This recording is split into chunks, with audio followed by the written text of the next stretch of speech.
Entre nous, lorsque tu effectues une saillie, 10 jours plus tard, tu passes à la palpation. Celle-ci est négative. Tu te sens comment? Hmm.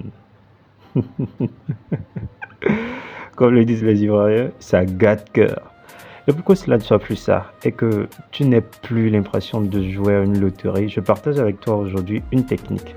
Mais surtout, je t'explique aussi le fonctionnement par lequel tout ceci reste possible. Pourquoi ça marche ou non?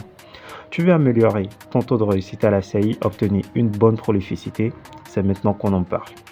Salut, je m'appelle Josio et sur cette chaîne, je partage avec toi mes expériences, mes connaissances et si cela t'intéresse, n'hésite surtout pas à t'abonner.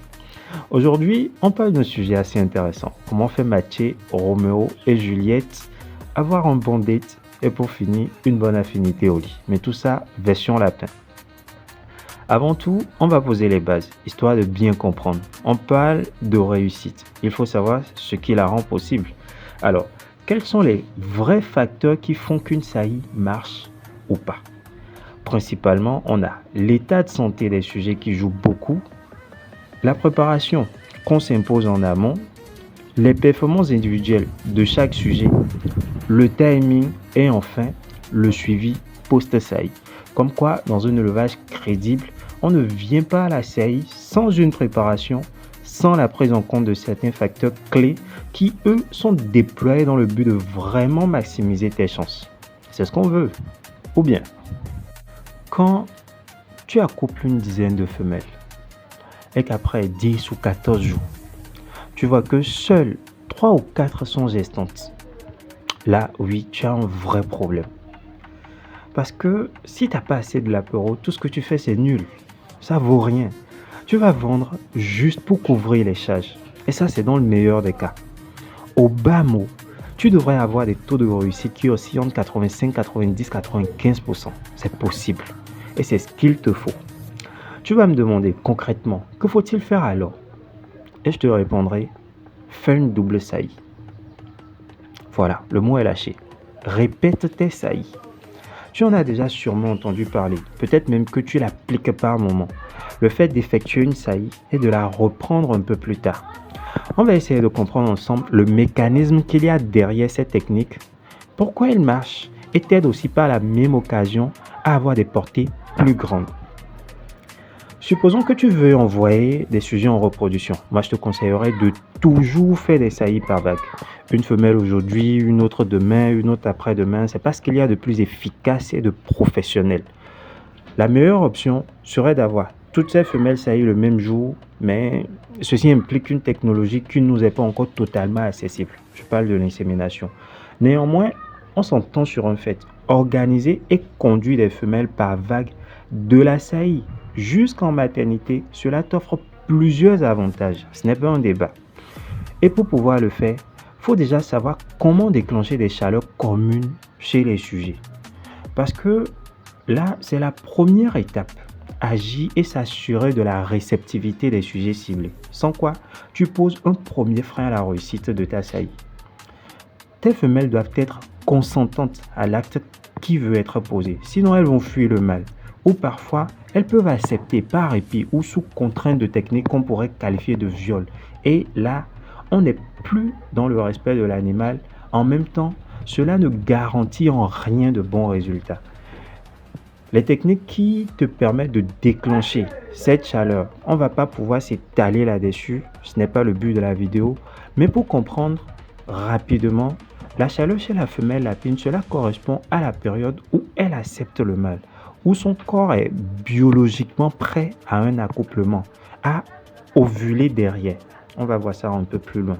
Physiquement, cela correspond à quand elle a la vulve rouge et gonflée. C'est juste pour signifier qu'elle est prête à recevoir le mâle, qu'elle en a envie.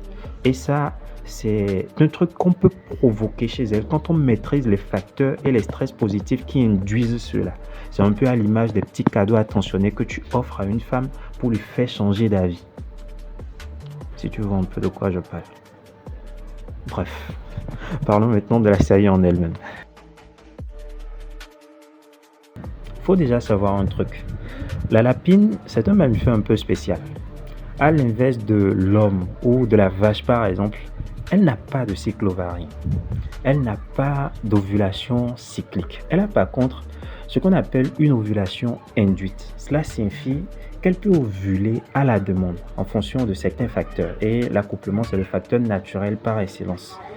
C'est-à-dire que c'est quand le mâle entre en elle, lorsqu'il la pénètre, lorsque le vagin est stimulé mécaniquement, que des mouvements hormonaux vont se déclencher pour par suite libérer les ovocytes. Mais ceci 10 à 12 heures de temps après la saillie. Donc pour comprendre, au moment où tu fais ta saillie, ta femelle n'a même pas encore des ovocytes prêts à être fécondés. C'est pas comme chez l'homme. Petite parenthèse rapide, ovocytes, ovules, c'est pratiquement la même chose. C'est juste un état de maturation différent. Un ovule, c'est un ovocyte qui a pris le temps de mûrir, c'est tout. Maintenant, après la saillie, les spermatozoïdes qui ont été déposés par le mâle dans le milieu utérin, ils vont rester là à attendre, puisqu'il n'y a pas d'ovocytes. Le cours normal des choses, il n'y a rien à faire. Ils vont attendre les 10-12 heures de temps que met l'ovulation, et ce n'est que là maintenant qu'on aura des fécondations. Mais entre-temps, une bonne partie de ces spermatozoïdes ont eu le temps de mourir, de perdre de leur vitalité. C'est le cours normal des choses, ce n'est pas un dysfonctionnement. Seulement que cette semence, ces spermatozoïdes, d'un mâle à un autre, d'une race à une autre, ils seront plus performants. Ils auront une durée de vie plus longue, une meilleure motilité, ils seront plus nombreux. C'est un phénomène qu'on retrouve aussi chez l'homme. Et là, je pense que tu as commencé par comprendre le problème. Le truc, c'est que quand tu as des mâles qui n'ont pas une semence de bonne facture, tu fais la saillie. Tout se passe bien. La femelle était réceptive et tout s'est bien passé. Mais à la palpation, tu n'as rien. Ou pire encore, tu as quelque chose, tu es content. Mais 30 jours de gestation plus tard, tu as 2 lapéraux. Ça aussi, ce n'est pas bon. Qu'est-ce qui s'est passé? Tout simplement, pour comprendre, la femelle avait libéré les ovocytes. Mais au moment de la fécondation, il ne restait que 2 spermatozoïdes viables qui ont pu faire le job. D'où les 2 lapéraux que tu as à la naissance. La femelle, après la saillie, quand elle doit libérer ses gamètes, il faut savoir qu'elle en libère plusieurs. Et ça aussi, c'est une performance individuelle. Tu peux avoir des races où la femelle libère en une fois une bonne quinzaine d'ovocytes. Et dans le même temps, tu as d'autres femelles, leur maximum c'est 10 ou 8. Un ovocyte, c'est égal à 1 lapéro. Donc plus ta femelle en donne assez en fonction de sa race, plus c'est bénéfique. C'est en ce sens qu'on dit que la prolificité, le fait que la femelle donne assez de lapéro, c'est un trait génétique spécifique à la femelle. Si tes sujets doivent donner beaucoup de lapéro, ça dépend énormément de la capacité de ta femelle à libérer plusieurs ovocytes en une fois. Et bien sûr, il y a la complémentarité avec la qualité spermatique du mâle qui doit pouvoir assurer la fécondation de tous ceux-ci maintenant. Généralement, le problème, quand tu fais des saillies et que cela ne marche pas ou que tu as de faibles portées, c'est souvent que la qualité spermatique de ton mâle qui est venu, ce sperme, il n'est pas de bonne qualité. Il peut y avoir d'autres problèmes, mais souvent, c'est ça. Si ta femelle ne donne pas 13, 15 lapéraux comme d'autres, eh bien, c'est que leur génome ne le permet tout simplement pas. Maintenant, comment une double saillie vient corriger tout cela? Lorsque tu effectues une première saillie, tu déclenches le processus. La machine est lancée. La femelle va ovuler après un certain temps. On l'a vu, en moyenne 10 heures de temps après. Lorsque tu réinterviens 10 heures de temps après, avec le mâle sur la même femelle, tu ramènes une nouvelle couche spermatique, une nouvelle vague de spermatozoïdes tout frais. Et ça, pile au moment où les ovocytes sont libérés. Donc, tu as une nouvelle armée de spermatozoïdes qui ont encore toute leur vitalité, qui iront directement féconder tous les ovocytes qui ont été libérés. En tout cas, théoriquement, c'est ce qui doit se passer. Concrètement, moi, Je vais par exemple effectuer ma première saillie le jour 1 autour de 20 heures. Je vais la reprendre systématiquement pour tous les sujets le lendemain matin entre 6 heures et 7 heures. Il fait encore bien frais à 16 heures et cela respecte l'intervalle de temps idéal que nous recherchons. Un petit bonus maintenant. Parfois, certains ont tendance à déposer la femelle dans la cage du mâle et reviennent le lendemain la récupérer, pensant avoir fait une bonne saillie, pensant avoir laissé assez de temps au mâle. Et c'est dangereux. Laisser deux sujets en contact comme ça pendant un long moment, si la femelle n'est pas contente, elle va arracher les testicules du mâle. Et à aucun moment, toi, tu n'as la certitude que ce dernier est vraiment rentré, qu'il a vraiment déposé la semence. Parfois même, on a la femelle qui est réceptive, qui a un bon comportement avec le mâle, mais dès qu'il la pénètre, elle sursaute. Et si tu es un peu observateur, tu verras une partie du sperme couler au sol. Il faut éviter ça. Et une solution, c'est de déposer la femelle et en plus jouer un rôle d'assistant au mâle. Tu maintiens la femelle dans le dos sans lui faire mal bien sûr, histoire de limiter ses mouvements.